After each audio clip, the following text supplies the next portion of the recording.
শিক্ষার্থীরা, লেখা রয়েছে 3 দিয়ে কোন কোন সংখ্যা বিভাজ্য, আমরা কিভাবে তা জানবো।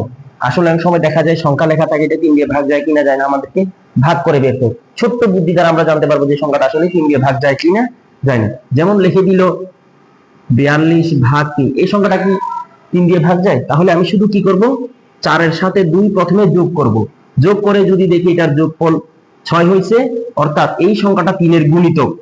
সংখ্যাটা যদি 3 এর গুণিতক হয় তাহলে বুঝবো সংখ্যাটা 3 দিয়ে ভাগ যাবে।